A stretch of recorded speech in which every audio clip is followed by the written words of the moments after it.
안녕하세요, 쫌쫌보고입니다. 구독, 좋아요 해주시면 영상 만드는데 힘이 되겠습니다. 그럼 오늘도 재밌는 영상 함께 보아요. 하이퍼 나이프가 중증 외상센터를 잇는 의학 드라마인 줄 알고 드라마 시청했는데 이거 의학 드라마 아니고 연쇄 살인 드라마인가요? 각 화별로 사람이 죽어나가는데요.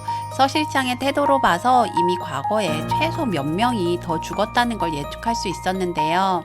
하이퍼 나이프는 두 명의 천재 의사의 깊은 갈등 구조로 이야기가 전개되는데요. 정세욱 역을 맡은 박은빈 배우에게는 붉은 빛이, 최덕희 역을 맡은 설경구 배우에게는 푸른 빛이 나타나도록 감독이 연출을 했다고 하죠. 정세욱은 17세에 의과대학에 수석 입학을 하는 천재인데요. 대립각으로 보이는 세욱과 덕희의 관계가 처음부터 나빴던 것은 아닌 것 같아요. 보스턴에 있는 최덕희 교수가 연신대로 부임하자마자 다짜고짜 달려와 이번 주 퀴즈에 대한 정답을 설파해 놓으며 선생님의 논문을 토시 하나 틀리지 않고 외울 수 있다며 한국에 오시기를 너무나 기다렸다고 세욱은 이야기하는데요. 서 실장에게 태울 물건이 있다며 창고에서 상자를 가지고 오라고 한 그 상자에는 퍼펙트를 받은 종이가 한가득 실려 있었잖아요. 박수를 버리지 않고 가지고 있었던 것을 보면 세욱은 그때를 잊지 못하고 있었던 것 같은데요. 덕희 역시 걔가 수술방에서 하는 모든 행동들 내가 가르치고 내가 키웠어 라고 할 정도로 아끼고 가르친 사제관계였던 것 같아요. 그런데 무슨 이유인지 덕희는 보스턴 대학 연수 자리에 단연 1등인 정세욱이 아닌 정세욱의 동기 하우영을 추천했고, 과거를 회상하던 신경외과 간호사는 이때부터 두 사람의 관계에 문제가 생겼다라고 이야기하는데요. 왜 최덕희는 실력 좋은 사람을 보내기로 하고는 정세욱이 아닌 하우영을 추천했을까요? 이번 영상은 덕희가 세욱을 멀리한 이유와 세욱의 목덜미에 있는 타투의 의미에 대해 이야기해 보려고 해요.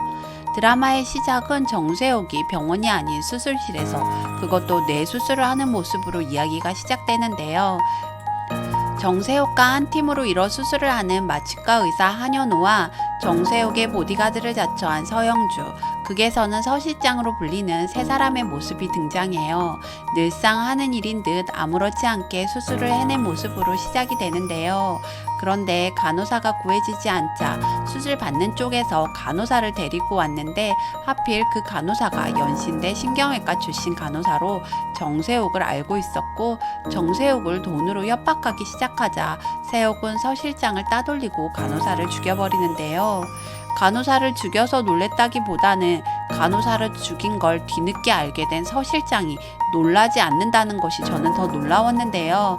아마도 자주 있었던 일이기에 놀라지 않고 항상 차에 가지고 다니는 삽으로 시신을 처리하는 듯 보였어요. 정세욱과 최덕희는 데칼코마니처럼 닮았다고 하는데요. 정세욱이 수술실에 들어갈 때마다 보여주는 목덜미의 타투는 나비 모양 같기도 하고 사람의 뇌를 양쪽에 그려놓은 듯 하기도 한데요. 1화에서는 우측의 뇌에만 색깔이 칠해져 있어요. 그런데 제가 티저에서 볼 때는 양쪽 모두 색깔이 칠해져 있었거든요. 그래서 이 타투의 색이 의미하는 것이 있을 것 같아요. 처음에는 세욱이 사람을 살릴 때와 죽일 때를 각각 오른쪽과 왼쪽에 색칠한 것이 아닌가 생각했거든요. 그런데 극중 정세욱은 사이코패스로 사람을 죽인 것에 의미를 부여하지 않았을 것 같다는 생각이 들어요. 보통의 사이코패스라면 사람을 죽이는 것에 희열을 느끼지만 정세욱은 자신에게 거슬리면 충동적으로 사람을 죽일 뿐 뇌 수술을 하면서 희열을 느끼기에 타투의 색깔은 수술과 연관이 있을 것 같은데요. 그래서 추측해 보건대 우측은 최덕희와 함께 수술할 때마다 뇌에 색칠을 해둔 것이고, 좌측은 정세욱이 홀로 서 있다는 의미로 뇌에 선으로만 표현한 것이 아닐까 싶어요. 이야기가 흘러가면서 좌측의 뇌에도 색이 채워질 텐데 그건 바로 다시 덕희와 함께 수술을 하면서 색을 칠할 것 같거든요. 이 내용은 뒤에 보충은 말씀드릴게요. 정세욱은 병원 전공의 시절 수술에 들어가는 것을 무조건 대환영하는 인물로 묘사되는데요. 수술실에 들어갈 사람이 없거나 누가 대신 들어가 달라고 부탁하는 건 모두 땡큐한 마음으로 수술에 임하며 수술실을 가장 사랑하는 인물인데요. 최덕희는 이 약점을 이용하여 정세욱을 수술실에 들어오지 못하게 하는 벌을 내리게 돼요. 최덕희는 연약하고 불안하고 말할 수 없이 우아하고 아름다운 뇌와 사랑에 빠졌다며 설명하는데요. 정세옥도 자신과 똑같이 뇌와 사랑에 빠졌다는 사실을 알고 있는 최덕희는 자신이 내린 벌이 정세옥에게 어떤 의미인지 누구보다 잘 알고 있을 텐데요. 그런 그가 뇌에 종양이 생겼고 자신의 뇌를 수술할 수 있는 유일한 사람이 정세옥 뿐이라고 확신하고 오래전부터 정세옥을 찾아왔던 것으로 보여요. 그러니 음지에서 활동하는 라여사와 긴밀히 연락을 취하고 있었던 것이 아닌가 싶거든요. 드디어 세옥의 거취를 확인한 덕희는 자신에게 필요한 이야기만 하는데요.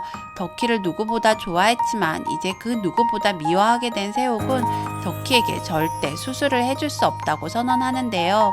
덕희는 의사 면허를 복원하는 조건으로 수술을 해달라고 하지만 세옥이 꿈쩍도 하지 않자 보스턴 대학 병원 자리를 마련해놨다고 하죠. 하지만 세월이 지난 세옥에게 이제 보스턴 대학 병원 자리가 더 이상 이뤄야 할 목표는 아닌 것 같아요. 그런 세옥이 역으로 제안하는 것이 바로 함께 수술을 해달라고 할 것 같은데요. 그동안 덕희와 함께 하고 싶었지만 함께하지 못한 케이스에 대한 뇌 수술을 함께하는 조건으로 덕희의 수술을 해주겠다라고 할 것 같아요. 그리고 케이스가 진행될 때마다 좌측 뇌에 색칠을 더해 나갈 것으로 생각되는데요. 갑자기 덕희가 세옥을 멀리한 이유는 1, 2화의 내용만으로 유추하기가 힘든데요. 두 사람이 너무 닮았고 세옥이 모든 것을 덕희에게 배웠다라고 하는 것으로 유추해보자면 덕희도 이전에 사람을 죽인 것이 아닐까 잠시 생각했는데 덕희가 세옥에게 한심하게 사람이나 죽이고 라고 이야기하는 것으로 보아 덕희가 사람을 죽였다는 것은 너무 심한 비약 같아요. 덕희는 홀로 살고 있는데요. 아마도 사람을 볼 때마다 그 사람의 뇌를 보고 싶은 충동이 생기는 그런 사람이 아닐까 추측해 보는데요. 덕희는 그런 충동을 채우기 위해 아프지 않은 사람에게 수술을 권하며 뇌를 관찰하는 취미가 있어 왔고 그것을 세옥에게 들키면서 세옥을 멀리한 것이 아닌가 재미난 추측을 해봅니다. 마지막으로 2화 끝에 세옥이 전자발찌를 죽이고 매장하다가 누군가에게 현장을 들켰는데요. 마치 덕희인 듯 묘사가 되며 이야기가 종료되었어요. 그런데 만약 덕희에게 들켰다면 그걸 협박 삼아 수술을 해달라고 할 테니 제 생각에는 덕희에게 들킨 건 아닌 것 같아요. 세옥은 전자발찌 시신을 묻다가 마리식당 사장에게 들켰고 마리식당 사장은 세옥과 함께 동생을 땅속에 묻어버릴 것 같은데요. 마리식당 사장이 세옥의 죄까지도 대신 뒤집어 쓰지 않을까 싶어요. 앞으로의 이야기를 통해 불법 수술장 마취과 의사 한현우와 세옥을 아가씨로 부르는 서 실장에 대한 이야기도 기대가 되는데요. 그럼 저는 다른 이야기로 또 인사드릴게요.